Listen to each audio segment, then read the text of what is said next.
Yeah, it's a scary thing to talk about, but the reality is that we have to be prepared for things like dirty bomb and chemical attacks. Researchers are actually using steam as part of the solution, and in the event that that would happen, stay tuned, I'll show you how that works.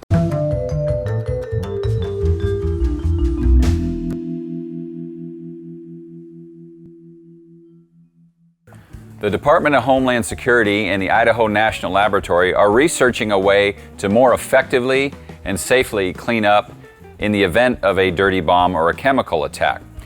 Now that solution involves steam. I'll tell you what effectively goes on. After an attack, the hazmat teams come in and they scrub the surfaces to remove the contaminants that are left over, and that's usually a surface scrub with some sort of chemical or bleach-based solution.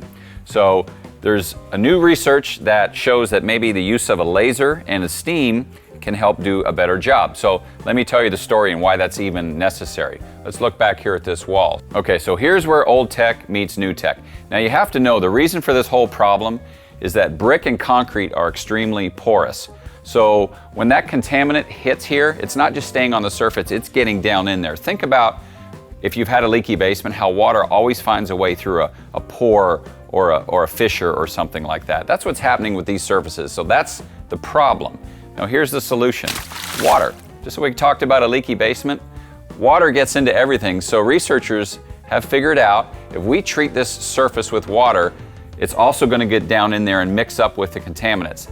Then they come back and hit it with a pulsing laser, and that laser will actually flash the water that's down in the pore of the concrete and building materials into steam, which brings the contaminants back up to the surface where they can then go through the process of scrubbing it, and then they get all of it out. Pretty cool. Water and lasers and steam all mixed up in there together. Interesting to note that this technology can also be used in the case of like an accidental chemical spill to do a better and safer job of cleaning up. Well, I found that because I was out on the Google looking around. You can find us in social media when you go out there on the Google. I hope you do that. We have a lot of great content for you. Come join me next Friday. I'll be here with another Steam Culture episode. I'll see you then.